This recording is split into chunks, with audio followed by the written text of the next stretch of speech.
In this lesson, we're going to look at how to make your menu for your game. There's two things that we need to do. The first thing is we need to make the actual first screen, so the actual menu itself. And the second thing, we're going to make or start to make a game instructions page. The first thing that I need to do is to collect all of my assets together, and I've done that by creating an images folder on my desktop, and you can see that I have my backgrounds for my menu and for my game instructions page, and I've also created a logo and a series of buttons to go on each of the pages. So once I've got all of that collected together, we need to open up Scratch. You may need to use Spotlight at the top to open it if it doesn't appear in the dock. And when you open Scratch, you get your basic project. To start off with, I don't need this sprite, the Scratch logo, so I'm actually going to right click and delete to remove that from the stage. And the first thing I want to do is to put the first space image on for the background of my menu. So to do that, I have to make sure that the stage is selected. I'm going to choose the backgrounds tab. I'm going to edit the background that is there. Now at this point you can use the editor to actually draw a background if you wish, or I'm just going to import from my desktop the image that I wanted to use, like so. And then as another note, you might want to change the name of it from background 1 to menu, just to try and eliminate any confusion later.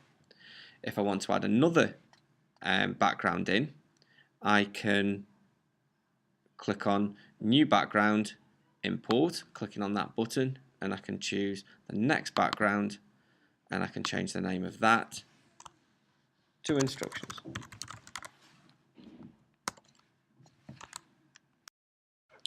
The next thing that we need to do is first of all go back to the menu, and we're going to add some more sprites, which is going to be the game logo and the two buttons, so the start button and the game instructions button. You can do this, you can actually create them yourself using the paint editor. This is going to be quite basic, so I've actually used Fireworks for mine. So I'm going to click on the choose a new sprite from file.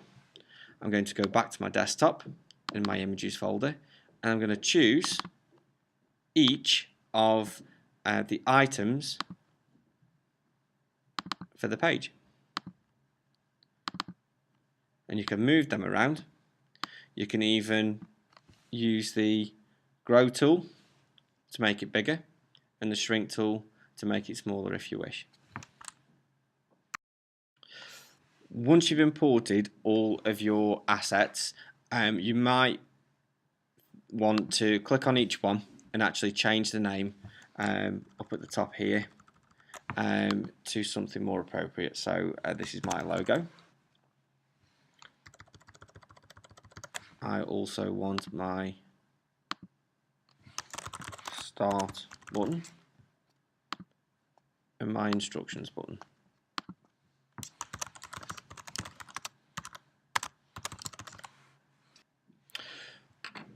Now comes the difficult bit. What we're going to do now is we're going to apply different bits of code to actually start to get the game to work. The first thing I want to do is when I click on the game instructions button, I want it to go to the game instructions page. So to do that, I'm going to add in a starting point from the control menu when instructions button clicked, and I'm going to broadcast a new broadcast. I'm going to call it instructions, and click on OK. What that will do is as soon as we click on the button, it's going to tell the program instructions, and then if I click on the stage, I can get the stage to listen out for that broadcast.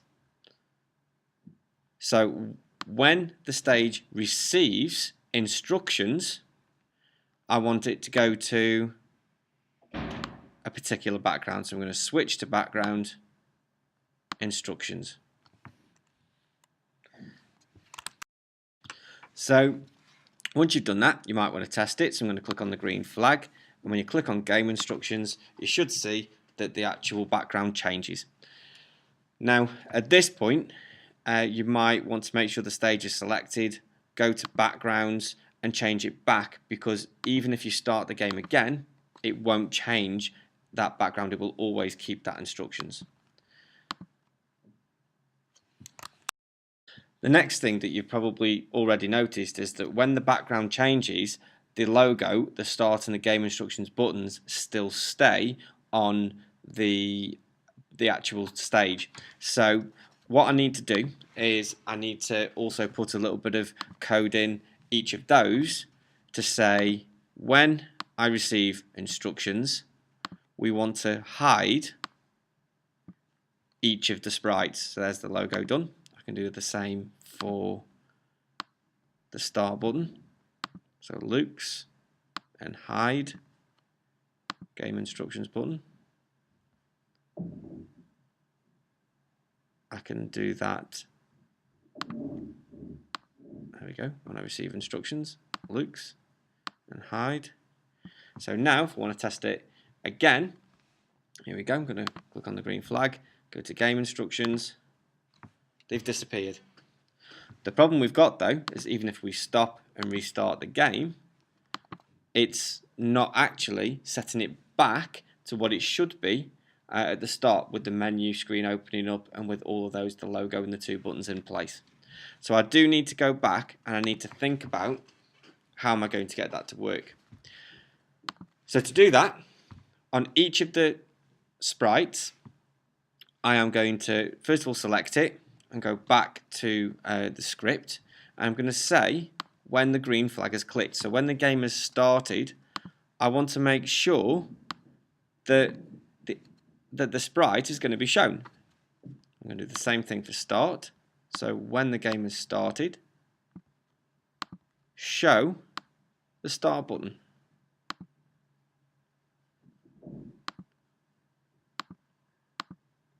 Here we go. When the game has started, show the start button. And to show that that works, there we go. You also need to make sure you do the same for the stage. Otherwise, it will always stay on the game instructions screen. So I'm going to say when the game has started. This time, I don't want to show it. I just want to switch to background menu. And now every time, stop and start, every time it will go back. If I stop the game, start it again, it'll always go back to the start. And now it's really over to you. So I want you to go away and follow those instructions to make your own menu and put in some interactivity to go to a game instructions page. With your game instructions page, you obviously need to put your information in, but also think about putting a button that will actually take you back to the start menu to actually start the game.